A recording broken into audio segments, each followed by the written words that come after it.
Hi dear students, welcome to Gallant IAS, myself Justin, and today we will be discussing Akbar's religious policy.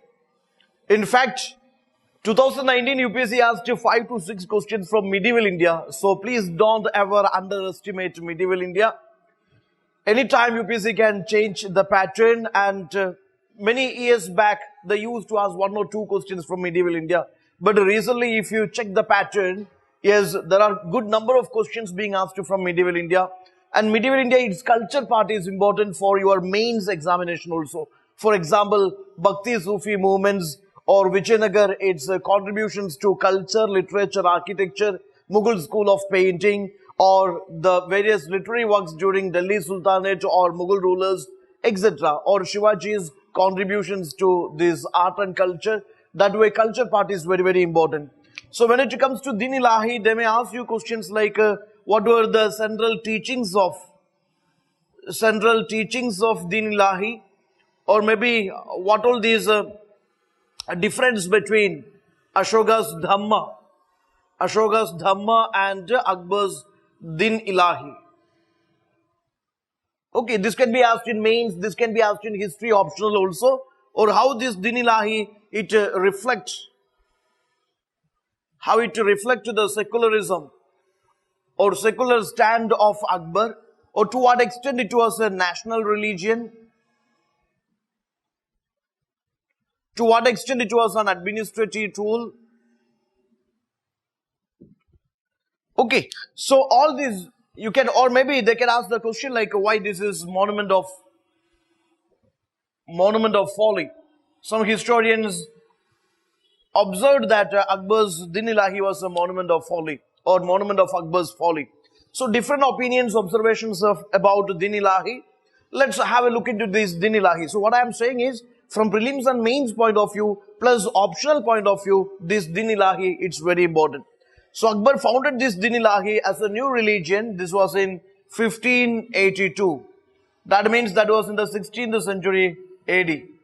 It was in 16th century AD, Din Ilahi was founded, and it was basically a synthesis of Vedanta and Sufism, or we shall say it included the essence or the virtues of all the world religions, be it Brahminism, or it is Islam religion, or Sufism, or it is Jainism, or it is Parsi religion, or Buddhism, or Christianity. It included, or it was a combination of the essence of all religions. Okay, and it was in 1575 Akbar started Ibadat Khana.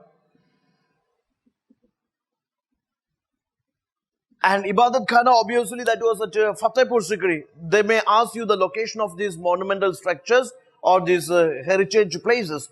So here Ibadat Khana, this was basically, it was basically like a hall built by Akbar that was at Fatehpur Sikri, and where it entertained the religious discussions and debates by different religious scholars. So scholars from different religions are invited together. They discussed on various religions for a deeper understanding of these teachings of or essence of each religion. So Akbar established Ibadat Khana, that was at Fatehpur Sikri, and this was for conducting religious discussions and debates for better understanding, deep understanding of each religion and its teachings. Then Din Ilahi, Akbar's religion, it accepted the Sufi notion of monism. So next point you take here, it accepted monism. Monism, single God concept is there.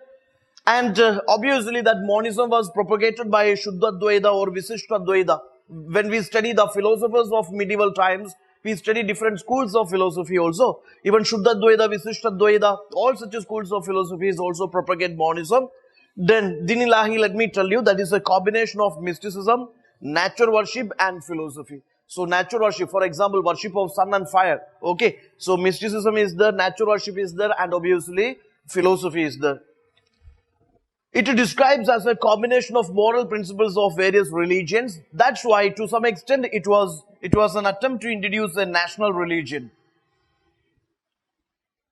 When we check Akbar's religious policies, Rajput policies, or maybe administrative policies, let's say that his religion or religious ideas played a crucial role for establishing his sovereignty in the mind of different sect of people, different sect of religions. Okay, So it was Akbar wanted to establish a national religion, and it was not a proselytizing religion. Proselytizing means it was not a religion for converting the people into some other faith. Okay, it was a free religion, liberal religion, and there is no compulsion that someone should follow this. Okay, and also the followers of this religion that are limited to a few people only, and it preached or it propagated the ethics of Buddhism, Jainism, or Zoroastrian religion, or Hinduism, or Islam religion, etc. For example, non-violence, truthfulness, honesty, chastity, and especially asceticism, that is popular in Jainism. So these basic teachings and values of Jainism, Buddhism, or the Christianity, or Islam religion, or Sufism, everything, Brahminism, everything is followed here. And have an idea about these 10 virtues or 10 commandments of this Din-i-Ilahi. Liberal mindedness and generosity, forgiveness of evildoers and repulsion of anger with mildness, abstinence from this worldly desire, non-attachment to materialistic world, careful weighing of pros and cons of actions to be taken. That means one has to think properly about the plus and minus of some actions, okay, or whatever the actions. Performance of noble deeds with courage, softness of voice, gentle speech, good behavior to others, absolutely no connection with the bad character or evil doers, total dedication to God. So this is when it comes to mains analysis or a history optional point of view. They may ask you the question like to what extent it is Akbar's religion, Din-i-Ilahi, that synchronizes with the teachings of Buddhism, Jainism. Or they can ask the questions like how this Akbar's religious policy called Din-i-Ilahi, how it is like matchable with Akbar's Dhamma. Ashoka's Dhamma. Ashoka's Dhamma, that is reflected in various inscriptions of Ashoka. Rock edicts, cave edicts, pillar inscriptions are there, where Dhamma and its principles are elaborated. So how these Ashoka's Dhamma and Akbar's Din-i-Ilahi, how they are compared to each other. I mean, how they are matchable to each other, similar to each other. Such kind of the analytical questions you can expect in history optional and in mains also. Okay. And also how these teachings of Din-i-Ilahi, it was an attempt to establish like a moral, righteous, ethical society rather than a religion. Okay. Such kind of the questions they can ask you. So, and also in the prelims they can ask which one of the following is not among the 10 commandments of Akbar's Din-i-Ilahi, or which one of the following is one of the 10 commandments or 10 virtues of Akbar's Din-i-Ilahi. So please have a look on these 10 commandments of Akbar's Din-i-Ilahi. Also, Din-i-Ilahi taught basic points like this. Purity of the soul. One has to maintain the purity of the soul. This is the basic condition for like getting closer to God. Okay, this is one of the fundamental teaching of Sufism. Okay, so purity of the soul one has to maintain in order to get closer to God, or an unconditional devotion, a selfless devotion, pure devotion to God is essential for salvation. So that concept is there. And celibacy, one has to, celibacy should be condoned, which is a principle of, or which is in Christianity. Okay, the slaughter of animals forbidden.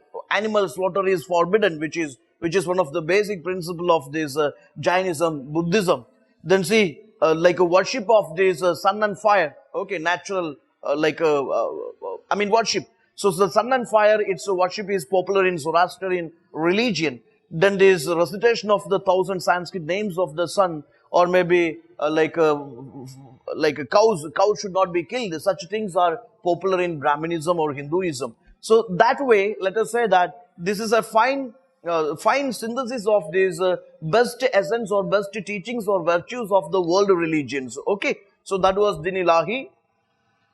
Now you are in a position to answer some of my questions. Akbar's Din-i-Ilahi advocated. More questions would be discussed in our regular sessions, regular classes. Here I will show you some questions. Okay, Din-i-Ilahi advocated celibacy should be condoned, slaughter of animals should be forbidden, worship of the sun as a creator, rejection of Havana or fire ritual. So you see that celibacy should be condoned. That is a principle of Din-i-Ilahi. Slaughter of animals forbidden. Again, that is a principle of this Din-i-Ilahi. Worship of the sun as creator, obviously that is in Din-i-Ilahi, but the rejection of Havana fire ritual, that is not advocated by Din-i-Ilahi. In fact, it propagates like a fire ritual or worship of the fire. Okay, there is no rejection of Havana. In fact, there is acceptance of this fire ritual. So D is the answer. UPC is asking Din Ilahi, which of the following not advocated by Din Ilahi, or which of the following is out of these basic virtues or teachings of Din Ilahi. So A, B, C, they all are the teachings, but D is not the teaching. That is just reverse gear they put to the statement. So you can eliminate choice D. D is the answer.